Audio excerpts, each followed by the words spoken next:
On Monday, she takes a walk with Johnny. On Tuesday, she has a talk with Jim. On Wednesday, she likes to dance with Tommy. Hello, hooray, it's Lynn Ferguson here, and I'm here with Sephe Haven, and this is why we are going to do this podcast. Now, it dawned on me, right? Hi, Sephe. Hi, Lynn. I get so excited in what we're doing. Well, excited and not in a sexy way. I get very chatty. So I'm going to say hello. Hi, Lynn. How are you? Hi. I haven't talked to you in like a minute. So about index to sex, what I figured is we should probably talk through the how and the what, but we need to lean into what we are, which is we're friends. We're properly friends. So I hang out with you as a person that I like, and I don't really know. I don't understand what you do, and we don't really talk about it because we have so many other things to talk about, right? But I realised that I have an issue about what you do. Like, it sort of makes me go, how do you do that? I mean, and do they have warts and shit? I'm a grown adult. I've given birth twice. I live in a grown-up world where I pay taxes, and yet there are some areas of life where I am completely and utterly immature and make weird assumptions, and your business is one of them. It really is. So that's why I think it's really interesting talking about it, if I'm honest. What do you think? Well, I remember when I first met you, though, and I was thinking, to be with her, I'm going to actually have to tell her. And I remember telling you, and there was almost no reaction from you. And I thought, well, maybe she's taking it in and she doesn't want to show me what she's thinking. And I don't know if she's telling her husband about this afterwards or what the scoop is. I never know. That's the thing. When I tell somebody, there's always this moment where their face is blank because I think they're trying not to react. They're just trying to take it in and not be a dick about it. So there's this moment, I think, inside of them falling down one side or the other, like, what am I going to do with this information? Especially because I'm standing right in front of them. If I wasn't there, they'd have a moment to go, what? I don't like this one bit.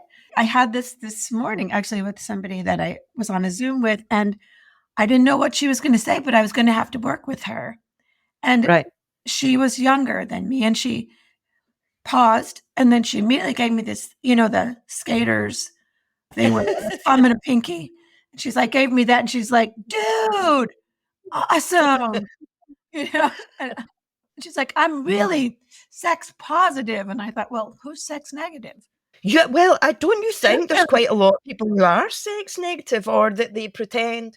I mean, I don't want to get into politics, but it's difficult to not get into politics when you talk about sex, particularly in America, because it seems like one of the greatest offences in the political world is not that people are starving or dying or there's a whole imbalance on money, but it does seem to be that if women have sex, then that's a problem politically for a party here, especially if they enjoy it.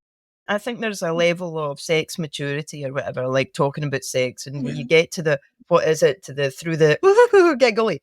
But there's an area of the sex maturity that I talk about that's Jimmy Osmond. The reason I call it Jimmy Osmond is because when I was younger, I really wanted to marry Jimmy Osmond. Like, I really wanted to marry him. Jimmy Osmond or Donny Osmond? Jimmy Osmond. He's like more age appropriate for me. Okay. And he's cuddly and everything, right? And he's not been well. So if you're listening to this, Jimmy, and why would you, frankly? But if you are, thank you. And I hope you're feeling better because you seem like a lovely guy.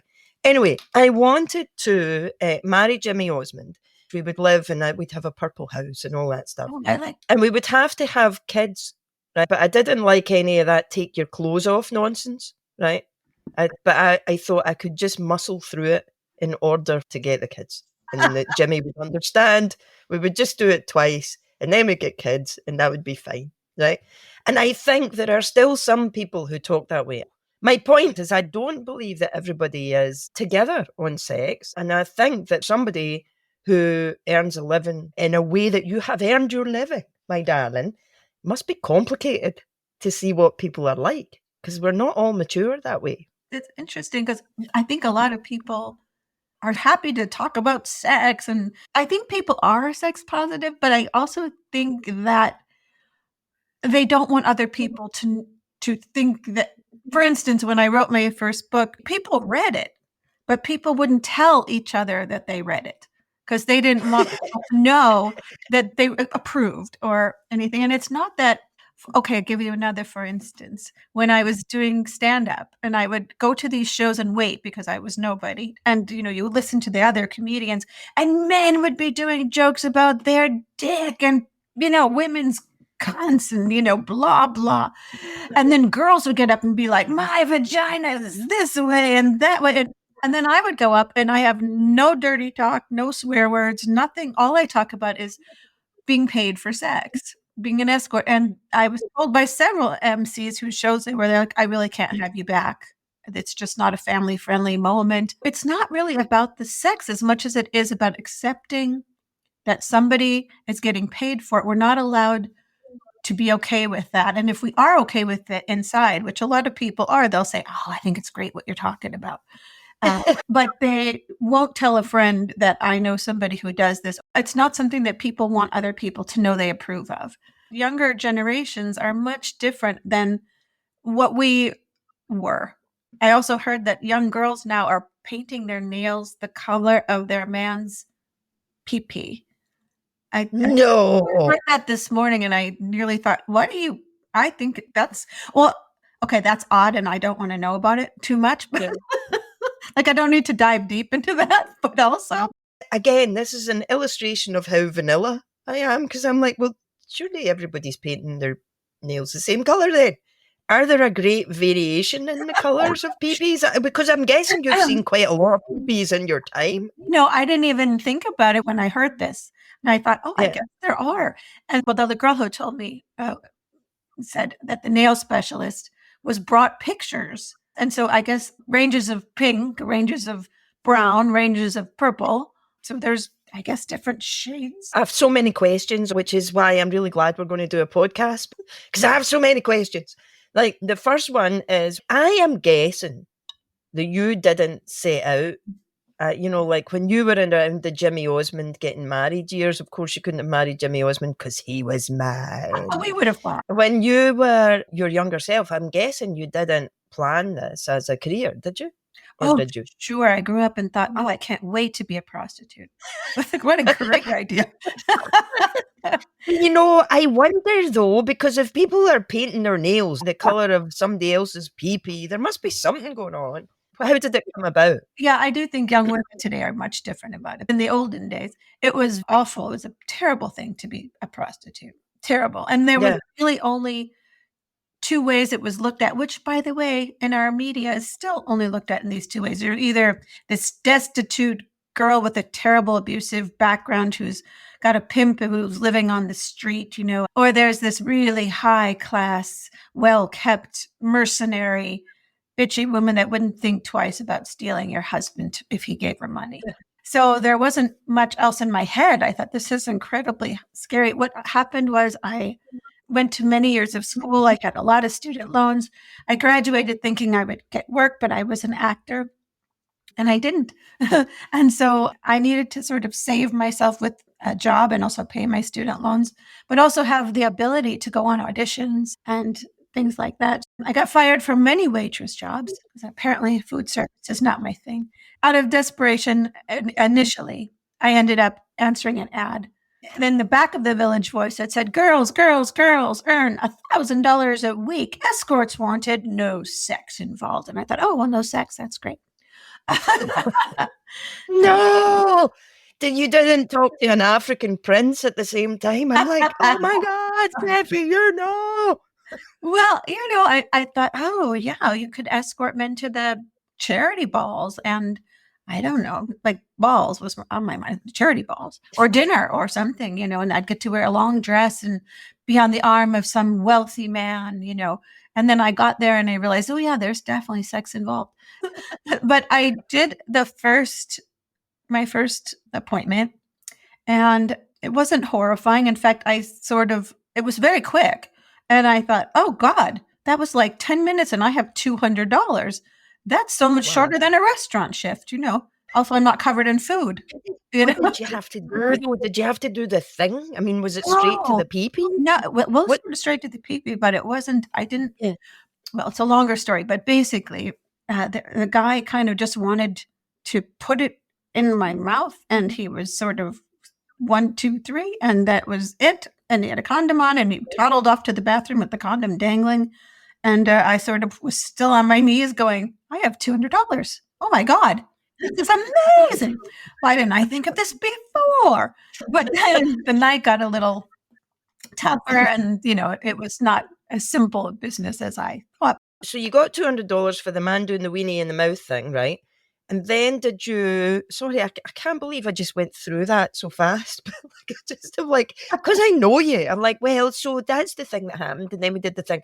But then what happened? Did the next day, did you go, oh, okay? I think I felt really sad and bad about it, because the thing that was sad to me was I was very romantic, and I wanted my own Jimmy Osmond, and I thought, I'm going to have true love, and I'm going to some man's going to be my soulmate, and we'll just have each other for the rest of our lives till we die. And I wanted that so much, but I was so romantic, and I would date guys and they would just want sex, and I would give it because I thought, well, maybe he'll like me afterwards.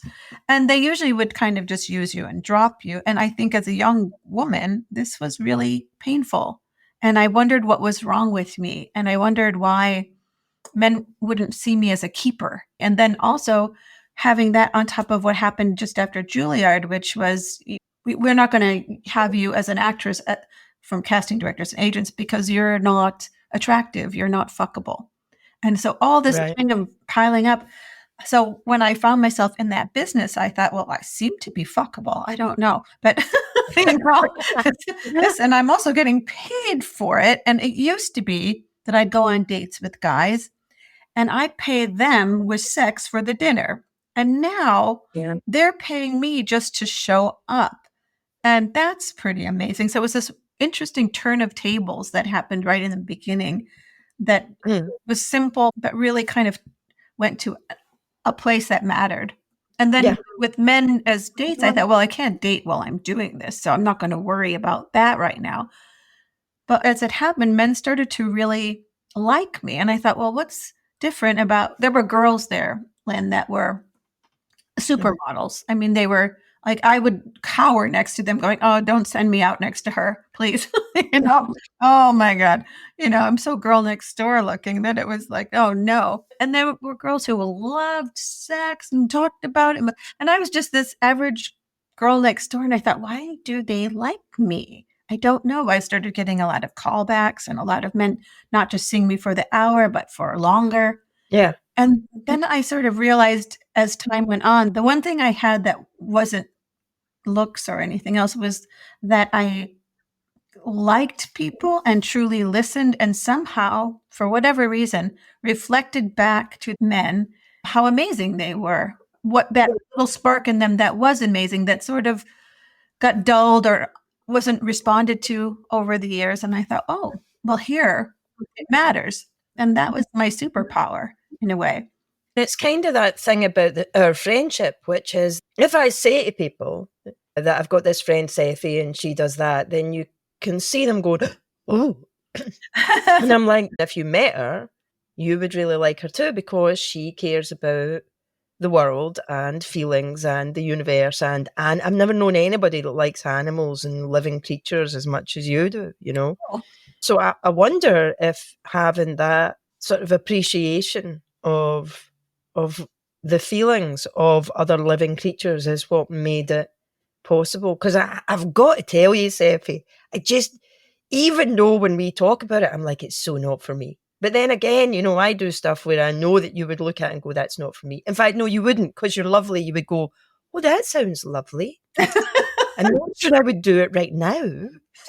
So tell me, did you have a Huggy Bear pimp thing, or what was going on there? Was it like Starsky and Hutch, hanging out, or did you have somebody who managed it, or did you have to do it yourself? When I first took that job, I got really lucky because I could have gone many different ways. I soon learned. I answered the ad that happened to be an agency run by this incredible woman. Her name was Susan. She was a powerhouse of a woman. Do you remember that movie with Meryl Streep, The Devil Wears Prada? Yeah.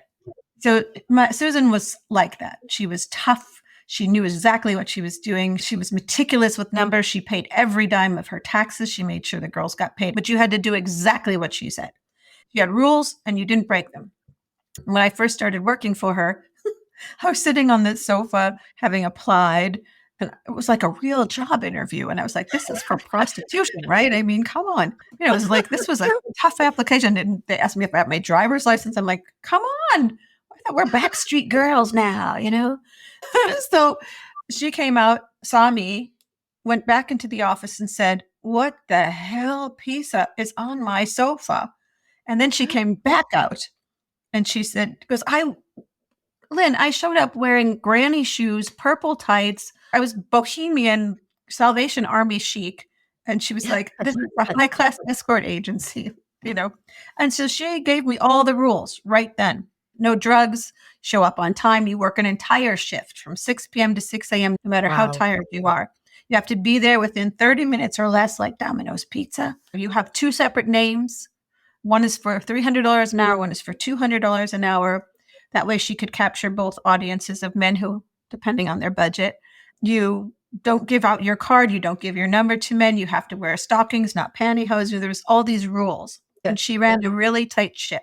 So she was great because I learned a lot from her about how to manage an hour appointment, how to extend it into longer appointments, how to manage time and what you do in that time. And she also had a lot of girls that were so wonderful working for her that I learned a lot from them. And we all banded together. I never had female friendships as great as when I worked for her. These women were incredible and beautiful. And so when finally I left the business for a little while, because I did meet my Jimmy Osmond, but that didn't work out. But then I came back into the business, and the business had changed a little because this thing called the internet came out. And so it gave us a chance to be independent, because when I worked for Susan, we split 50-50, and rightly so. She did more than half the work. Well, she did half the work. She did the advertising and everything else and sending us out, and she kept the records and she kept the phone calls. And so it was a lot of work that we didn't normally see. And so what she did at the time, because we didn't have computers as a main thing, is she had all these index boxes on her desk of thousands and thousands and thousands of clients and girls and whatever else. And she would have the girl box on one side and the clients' boxes on the other. And the gentleman would say his name, and she'd see if he was a repeat client, go through, and she'd put his information on one card and the girl's information on another. So my working names, both prices. I was Natasha for $300 and Gwen for $200. Natasha was your very beautiful, very elegant model actress, whereas Gwen was your very cute, very sweet girl next door. Then she would put on my measurements, 34, whatever, 20. Everybody had a 24-inch waist. It didn't matter. And you were all 26, so that was it. Unless you were younger, which is what she went with. But if you were anything over 26 in real life, you were 26. And however, breast size, this and hair color and so forth. And then with the men, she'd put on any pertinent information plus their credit card information, or whether they paid cash or credit card or check or what they paid. So there would have been an index card of you. Yes, there was. And 2 different ones, Natasha and Gwen. And the reason she did that was they advertised in the Yellow Pages, and they had some ads that were like, the high class one, Crown Club. And every time you called that number, you wanted the highest class lady you could find. And then there was these other ones like Escapade, And those were for budget seekers because, not the cheap budget, but $200 an hour at the time was a lot. Did you ever get a situation because for most people, it's that thing where you go, oh, I said I was going to the store, but really here you've caught me at the cinema. Did you ever have your version of going, well, I said I was Natasha, but oh, hello, you've booked Gwen? Yes, but not in that moment, because Susan was so organized. She was a Virgo, come on, you can't beat that. So she would never let it happen in her service.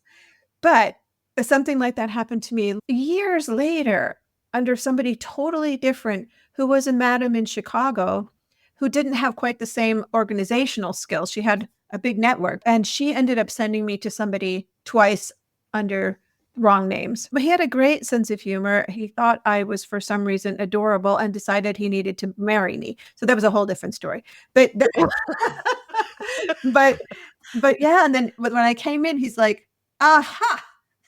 It's like, okay, you caught us. You're there to have fun, so nobody's going to be upset. Well, it depends, because there's cranky ones that you've talked about before who were angry. They would have been upset. They would have been upset, but that would have been solved very quickly the minute I was in my lingerie. So, how many different identities would you say that you've had over the period of time that you were working? I started out as Natasha, and then I became Gwen, and that was during the agency, which I still have some of those men that switched over into the index to sex area, because once the agencies went out, they found their favorite girls. But then when I moved to LA, which is kind of when it started, I became Natalie. What was she? Was she a model? Was she an actress? What was Natalie? Natalie was as close as it was going to be to me. And then when I moved back to New York, somebody already took Natasha, the name. So it was like having to get a new password. No, you've used that password. So I became Delilah. And that was an interesting period of time because I had a lot of good girlfriends that were escorts, and we became this posse of really close women. So that was a really great period of time. And then when I went totally on my own, I became Sasha, which is what I was known as for almost 20 years. And that's where I became the #1 escort as Sasha. And then after that, I left the business, but had to come back for terrible reasons. But anyways, when I came back, I became Scarlett. Was Scarlett angry? Was she angry after the things that had happened? Was she like, no more shit to him back?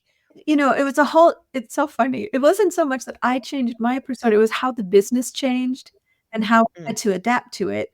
Because once I came back as Scarlett, women were no longer advertising on certain sites anymore. Now they were doing it on Twitter. And so I didn't want to do that. And so there was kind of finding your way differently. And then finally, in the end of all that, I ended up just going back to my own name, not Sephe, but my own, Sephe is my writer name. I tell you, asking you questions sometimes is really difficult. So you've been a lot of different people. And so then the main names during the index to sex period of time is mostly Sasha. So it's Sasha's time. Yeah. Yeah, I would say. Cool. Yeah. As an escort with an agency, I kept this little book that I had in my purse. All the girls had them. They were just little notebooks, and they would just say the name of the person you saw, the date, how long you saw him for, whether 1 hour, 2 hours, however many, how much you were to make, and your split of it. Because at that time, I worked for an agency and they took 50%. So how much you paid, and then whether it was cash or credit card or check, because we actually had checks at that time. I know, it's crazy. What would people write? And that would be like, for general sexiness and light relief, the sum of for love and pleasure. Yeah. Yeah. So that was that book. Oh, God, I sound so old. Listen, you're talking to me, and I remember when the invention of the fax machine was a thrill. Yes. So no, you do not sound old. Okay. You sound realistic. But when the internet came out, it gave you the chance to be independent, which was a good thing because I was now living in LA. In LA, you could not find escort agencies anywhere. You would open the phone book in New York and you could, use that phone book for a step stool because of all the escort ads. Yeah. But in LA, when I moved there, I opened the phone book and there were none. 0 escort ads. That's because the police presence in LA focused on busting escorts than most anything else. Whereas in New York, they kind of went, we're not going to look at it unless it's an election year. They don't really care. But in LA, it was like their mission. Doesn't matter what gangs are going on. The thing was the escorts. So I had to really dip underground and find a network, which I eventually did because I knew what to look for. But in LA, you almost had to be independent. And so when I first set up, I was thinking, how am I going to run my own business? Because now I have to do everything. I have to advertise, get the client, run the business, so forth. And I didn't know how to do that. So I remembered what Susan did And I just sort of imitated the way that she organized and the way that she did. I went to Office Depot and bought this huge index box very optimistically. I'm thinking, I'm going to have people. And then I found a place to advertise that was this site called That Mall. And it was, one of the original places that you could advertise on the internet.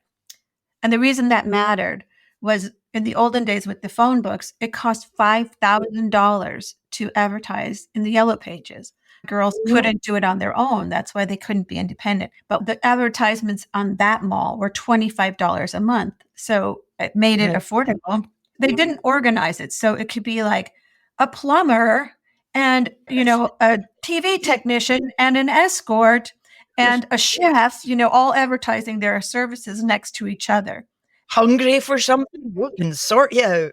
Want your pipes fixed? Call me. We could just join forces. So that's what it was. And then as I got better at being independent, my box grew and grew. And so I was independent for the rest of the time then, mostly. I still worked for some of the agencies until they all kind of closed up. So the other thing that I want to ask you as well, because these are logistic questions. They really are. They are, right? Like, how many years would you say that these index cards cover? Like, how many years of clients? I'm going to say probably a little over 2 decades. Wow. So I would say a little over 2 decades. So you're talking about 20 years of men that you've, seen their bit. Now It's like an index box of a lot of people. Is it all in one big filing cabinet, or do you have separate filing? Do you like, for example, do you have one that's just for gingers? Do you have like gingers, or do you have one that's like angry people? Not that angry people are gingers or gingers are angry people. I don't mean that at all. But I mean, how do you categorize them? Is it just alphabetically in one big box, or are there different categories, or what? Okay. Well, I'm a ginger, so you're staring right at me. I know, but and that's why I said gingers are not angry people, because you looked at me with a fairly angry expression. I was just thinking she's looking at me. Right. I have ginger brain. I have a big plastic container full of many index boxes, but index tubes, I guess you call them. Several of them are just alphabetized, A for Anthony, Adam, whatever. And they're regular clients that would see me once in a while, or a lot, or once every 2 years, or something like that. And then I had a box. I don't know other girls if they had index boxes, but we certainly kept a file of men that we called blacklisted. They were men who misbehaved either to some other girl or to us. It could be like making an appointment and not showing up, or making an appointment and always showing up late, or making an appointment and shorting you a few dollars and never making good on that, or showing up and not paying you, which would be considered rape, actually, or scary things like, well, one time I had somebody who he was so careless with the information that other people in his life were calling me, asking me who I was to him. Oh. And so that's not good. So so there was this blacklist box, and then there was the regular box, and then there was the box of other women that I knew that either I could work with, or that I didn't trust, or that I had to blacklist from helping them. So there was many boxes. A woman of many boxes. I think that if we, in each episode, take a card out of the box and then just talk about them, and obviously, because I need to have a job in this, I will assign a name for whoever this person is, because I'm guessing people still do have attitude about it, and I'm guessing your clients would be like, no, don't let her know. Plus, I would never tell on it. Never tell. So I'll assign a name, and then we'll pick out a card, and then we'll just talk about it. You have access, a perspective of the world that I really don't have access to, and I probably never will. And I think, I don't want to speak for everybody, but I think that most people are totally curious about prostitution, right? Yeah.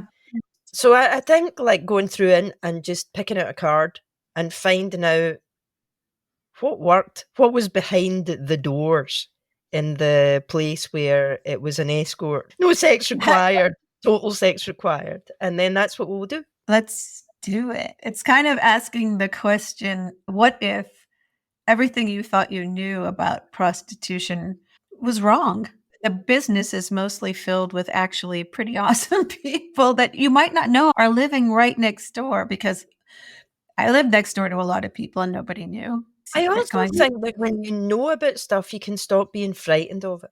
I wish that we were given a voice in the mainstream entertainment and media. They'll do shows on male escorts. They'll do shows on high class, it's mostly men's imaginations of what escorts are, or even women's imaginations of what, but there's rarely a room for the 80% of us that is actually the truth of what it is. And it's funny and it's hilarious and it's poignant and it's really moving. And it deals so much more with what people, I'm going to speak for men mostly, but for men that I met really wanted, which was a connection and to be seen and felt and heard in an intimate way that somehow wasn't happening.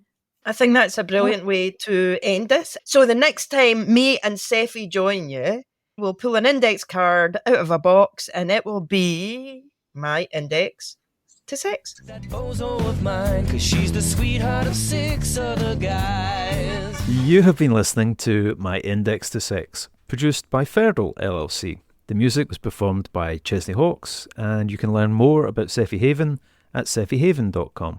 Go to mitspodcast.com to check out the show notes for more details, including how to stay in touch, give feedback, and ask questions. All the best. Sunday's my only time with that bozo of mine, 'cause she's the sweetheart of 6 other guys.